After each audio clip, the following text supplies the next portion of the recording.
मैं अभिषेक अग्रहरी महाविद्यालय पूर्व छात्र आईक्यूसी का सदस्य हूँ। यहाँ सैकड़ों छात्र हल्ला बोल प्रदर्शन कर रहे हैं, क्या मामला है? महाविद्यालय प्रशासन द्वारा विश्वविद्यालय के आदेश का अवहेलना करते हुए महाविद्यालय में पठन पाठन करने वाले BA BCom BSc अंतिम वर्ष और MA के अंतिम वर्ष के छात्र छात्राओं से 200 रुपये अतिरिक्त शुल्क परीक्षा शुल्क के साथ फॉर्म के साथ जमा करने के लिए एक नोटिस जारी किया गया था, जो कि छात्र छात्राओं के आर्थिक उत्पीड़न का संदर्भ को लेकर छात्र छात्राओं सामूहिक रूप से एकजुट होकर आज महाविद्यालय प्रशासन में हल्ला करते हुए उस शुल्क को वापस किए जाने की मांग को लेकर आज व्यापक पैमाने पर प्रदर्शन हुआ है। ये 200 रुपये शुल्क कब से लिया जा रहा है? ये अभी जो महाविद्यालय में जो अंतिम वर्ष के छात्र हैं UG और PG के, उनसे परीक्षा फॉर्म भरने का, क्योंकि परीक्षा फॉर्म 5वें सेमेस्टर और ये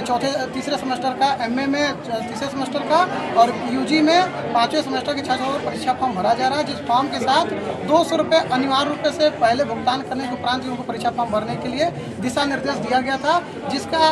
उत्पीड़न के संदर्भ में लेकर छात्र छात्रा सामूहिक रूप से आज प्रदर्शन किए हैं। साथ ही महाविद्यालय में व्यापक पैमाने पर चल रहा है एक लंबे समय से अकादमिक गतिविधियों की लापरवाही, जिससे छात्र छात्राओं के उज्जवल भविष्य में जो अंधकार के रूप में बन रहा है, और ये जो महाविद्यालय में पढ़ने वाले छात्र छात्राएं जो अग्रिम भारत के भविष्य है, उनके साथ जो गतिविधियाँ के होने के कारण वो ध्वस्त होती जा रही है, जिससे समाज के साथ परिवारों का भी हानि हो रहा है। जिस परिवार के बच्चे यहाँ पढ़ते हैं और ये सपना मनों में सजा रखते हैं कि यहाँ से पढ़कर वो हमारे देश को संभालेंगे, राष्ट्र को संभालेंगे और परिवार को एक जिम्मेदारियों के साथ निर्वहन करेंगे, लेकिन वर्तमान परिवेश में जिस प्रकार से गतिविधियाँ चल रही हैं, महाविद्यालय में सिर्फ डिग्रियाँ ढोने की बात चल रही है। साथ ही यहाँ पे ना परीक्षाएं तय होती है, ना उसके परिणाम घोषित होते हैं, और परिणाम यदि ऑनलाइन घोषित होते हैं तो उस ऑनलाइन घोषित होने के उपरांत यदि उसमें कुछ त्रुटि होती है, जैसे परीक्षा देने के बाद भी बच्चा अनुपस्थित हो जाता है, तो उसको बोला जाता है कि हार्ड कॉपी आने दो। हार्ड कॉपी आने में 4 से 5 महीने लग जाते हैं, और एप्लीकेशन देने के बाद यहाँ से बोला जाता है कि आप काशी विद्यापीठ जाओ। तो जो छात्र यहाँ प्रवेश लेता है, पढ़ाई यहाँ करता है, जो समस्याएं उसके सामने आती है, परीक्षा देने के बाद भी अनुपस्थित हो जाता है,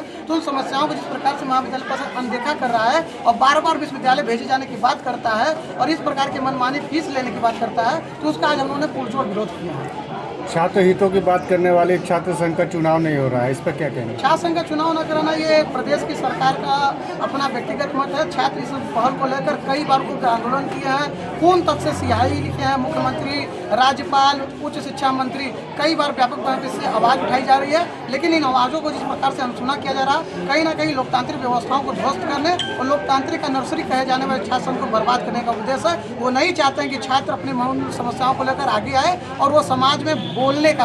हक करें। छात्र संघ चुनाव नहीं होगा तो छात्र के हित की बात कौन करेगा? आप लोग ऐसे ही प्रदर्शन करते रहेंगे? हम लोग पढ़ने वाले छात्र हैं, यदि समस्याएं आएंगी, हम लोग छात्र संघ लड़ने वाले भी छात्र रहे हैं, तो यदि समस्याएं ऐसी बनी रहेंगी तो उनको हम प्रमुखता से उठाएंगे। लेकिन